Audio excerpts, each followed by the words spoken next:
Silver had a bad day. There's no doubt about it. We're going to talk about the reasons why silver's price fell and why you should still be hopeful about the metal. We'll discuss that and so much more as we explore.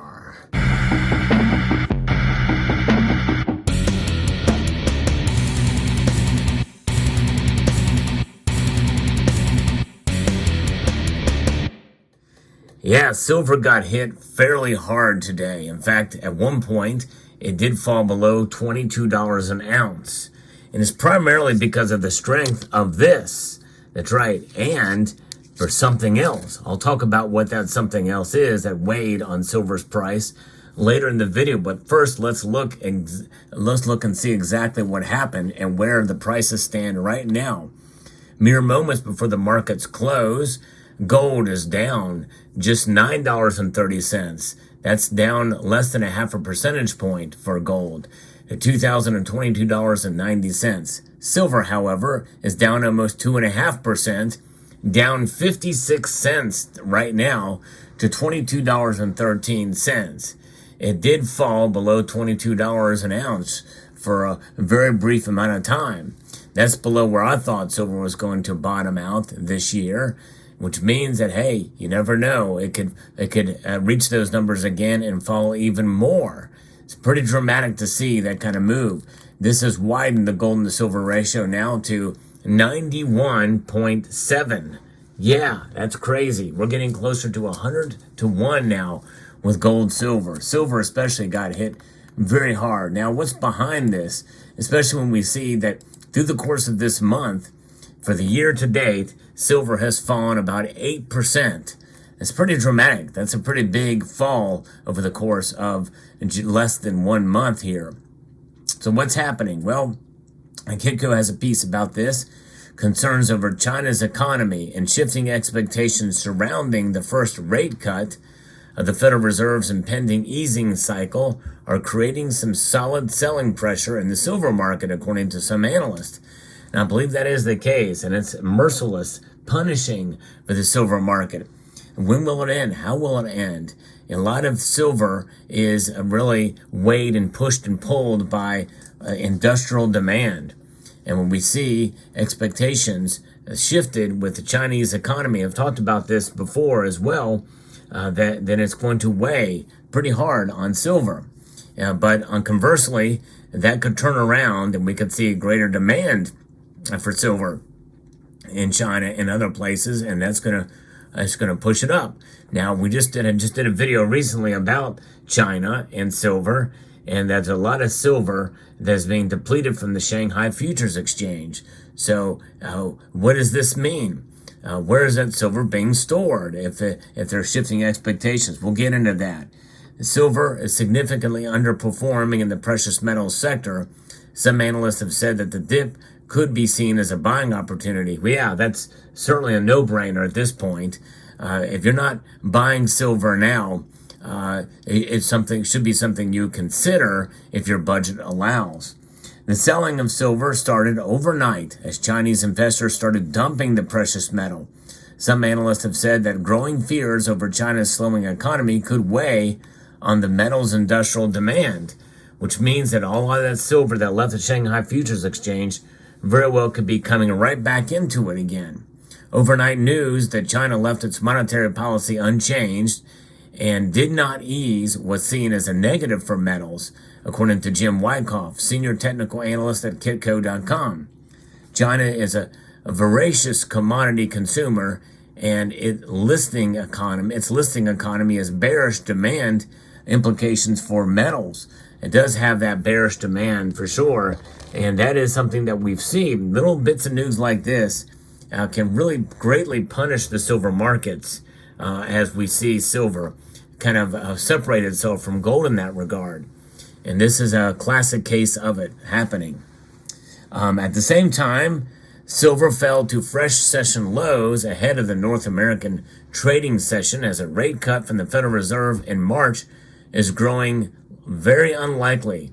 According to the CME FedWatch tool, markets see now see a less than 50% chance of a rate cut in March. And I agree with him. In fact, I don't think we're going to see another rate cut until July. I'd be actually surprised if we saw anything before then. In a note that was published recently, commodity analysts at TD Securities said they see silver caught in a tug of war between Eastern and Western markets. And that's just it, folks. That's the natural market at play and at work here. And I don't think we can blame this on price suppression. I really don't. It is an industrial metal, and I think largely the markets, even though you and I may see it clearly as an industrial metal, I clearly see it as a monetary metal, most of the market sees it as an industrial metal more and more. And I think that's why the gold to silver ratio is so high. It's a reality we must live with. Even if and when the Federal Reserve lowers rates, and you see gold start to pop out, I don't think you're going to see silver perform like many analysts predict. I think it's going to still lag. It may outperform gold, but not by as much as people think. In other words, I'm thinking that we may see the silver ratio, the gold ratio, narrow at best in a massive bull market to maybe 50 to 1. But I think it's probably going to normalize somewhere around 65 to 70 to 1 if and when we see the metals complex react in a positive way.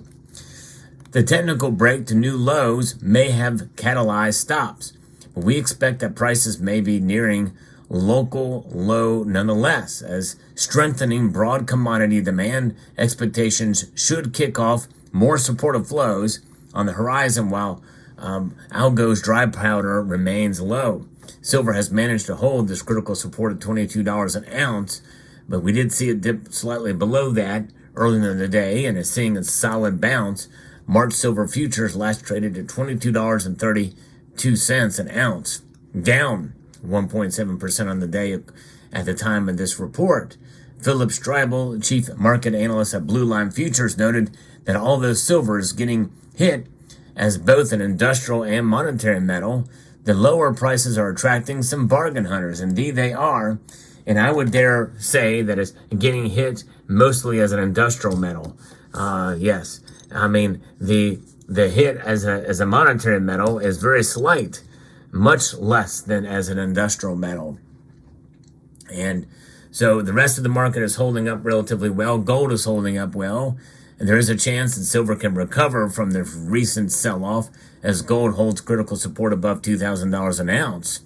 And while gold is holding its ground, the gold to silver ratio has rallied again above 91 points, hitting its highest level since August of 2022. The ratio currently means it now takes 91 ounces of silver to equal the value of 1 ounce of gold. The historic average for the ratio is between 50 and 60 points. Christopher Lewis, market analyst at FX Empire, said that silver needs to push back above $22.50. I do believe that the $22 level is an area that will continue to hold, and you can see that short-term traders have already come back into the market, looking to defend it. We saw that happen today. And folks, that's something I've been saying since I made my prediction earlier in the year, that I think this is going to be the holding pattern. This is the support that we've been talking about, looking forward to.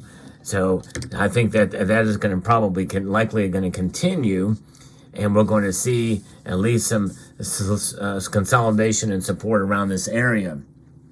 And so we'll see. Now, China and industrial demand and fears of a recession are going to weigh against silver.